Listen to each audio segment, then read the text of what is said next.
যিসকল লোক হনুমান ভক্ত সদায় হনুমান চালিচা পঢ়ে সেইসকলৰ ৰাশিত কেতিয়াও শনিদেৱে প্ৰৱেশ নকৰে। নমস্কাৰ বন্ধু বান্ধৱীসকল, আহকচোন আজি তাৰ বিষয়ে অকণমান কথা জানো। কিয়নো হনুমান ভক্ত লোকসকলৰ তাত শনিদেৱে প্ৰৱেশ নকৰে, ইয়াৰ কাৰণটোনো কি? ইয়াৰো এটা আছে বিশেষ কাহিনী। আহকচোন আজি এই কাহিনীটো শুনো। এদিনাখনৰ কথা, সন্ধিয়া হ'ব হৈছিল। শীতল বতাহ বলি আছিল। ৰাম সেতুৰ ওচৰত ভগৱান ৰামৰ ধ্যানত হনুমান নিমজ্জিত আছিল। ধ্যানত থকা হনুমানৰ বাহ্যিক পৃথিৱীৰ কোনো জ্ঞানো নাছিল। সেই সময়তে সূৰ্যৰ পুত্ৰ শনি ৰাম সেতুৰ পাৰত খোজ কাঢ়ি আছিল। তেওঁৰ নিজৰ ক্ষমতা আৰু শক্তিক লৈ অহংকাৰ আছিল। তেওঁ মনে মনে চিন্তা কৰি আছিল, মোৰ অতুলনীয় শক্তি আছে। এই সৃষ্টিত মোৰ মুখামুখি হ'ব পৰা কোনো নাই। সংঘৰ্ষৰ কথাই নাই।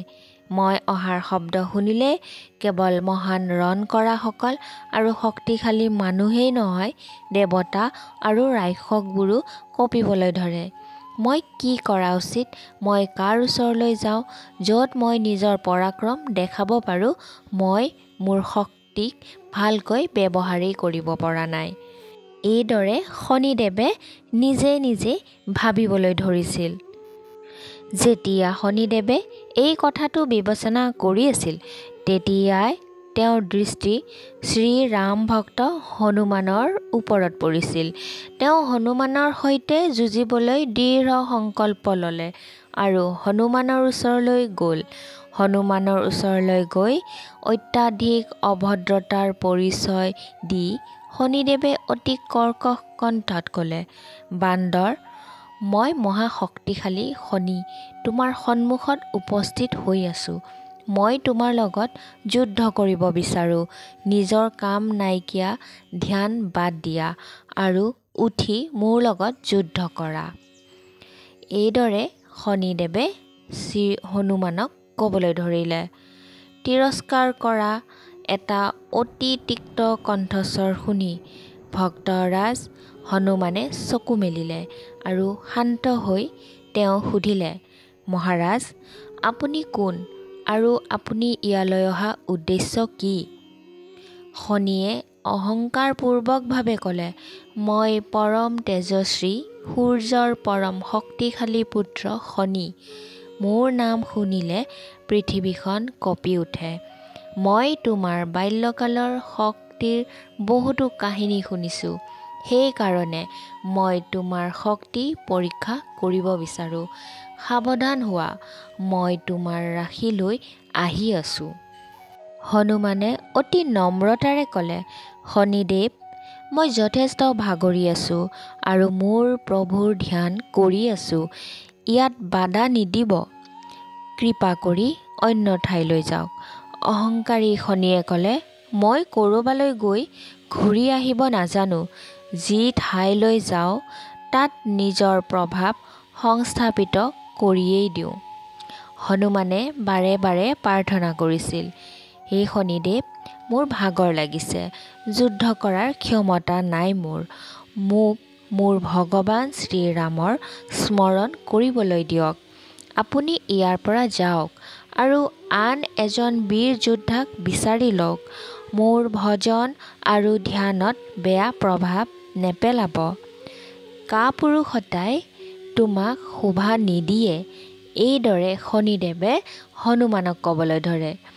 গৌৰৱেৰে ভৰা শনিয়ে হনুমানক অপমান কৰি তীক্ষ্ণ মাতেৰে ক'লে, মোৰ তোমাৰ ওপৰত দয়া আহিছে, কিন্তু মই আপোনাৰ সৈতে যুদ্ধ কৰিমেই।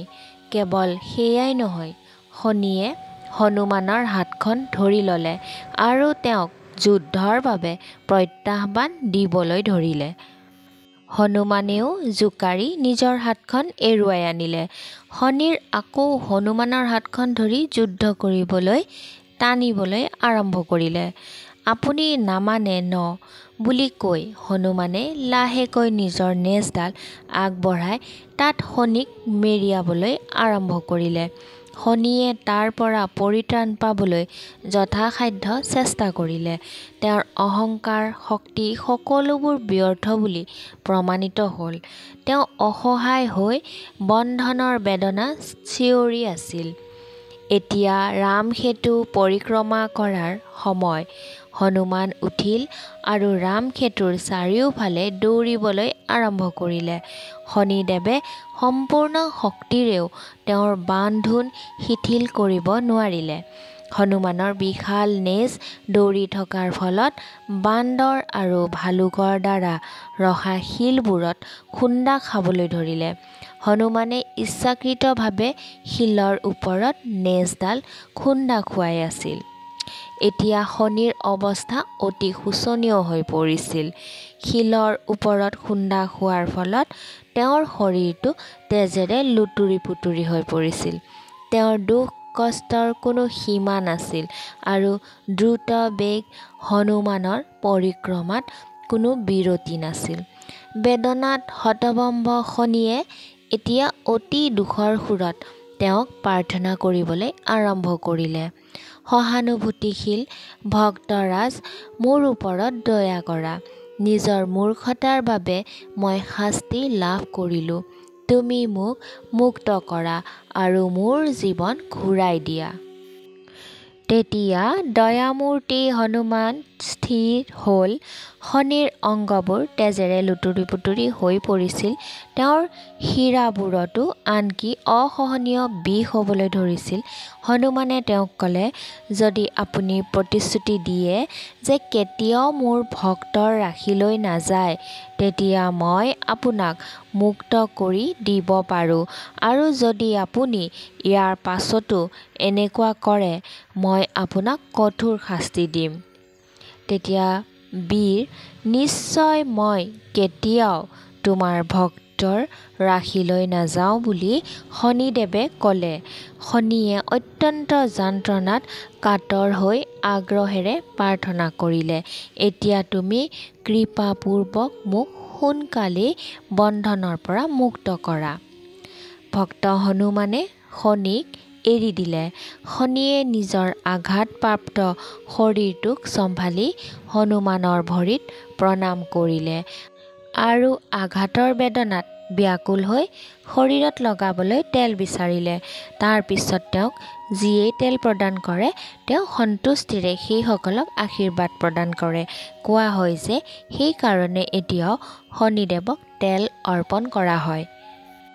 বন্ধুসকল, আজিৰ এই কাহিনীটো আপোনালোকৰ কেনেকুৱা লাগিল জনাবলৈ একেবাৰে নাপাহৰিব। কমেণ্ট বক্সত জয় হনুমান, জয় শ্ৰীৰাম বুলি লিখি দিব আৰু লগতে মোৰ এই চেনেলটোত যদি আপোনালোকে নতুনকৈ আহিছে তেনেহ'লে ছাবস্ক্ৰাইব কৰি ৰাখিব। তেতিয়াহে এনেকুৱা ধৰণৰ নতুন নতুন কাহিনী আপোনালোকে শুনি থাকিবলৈ পাৰিব। আৰু ভিডিঅ'টো যদি ভাল লাগিছে তেনেহ'লে লগ বন্ধুৰ মাজত শ্বেয়াৰ কৰিবলৈ একেবাৰেই নাপাহৰিব। তেনেহ'লে আজিলৈ আহিছোঁ, ধন্যবাদ।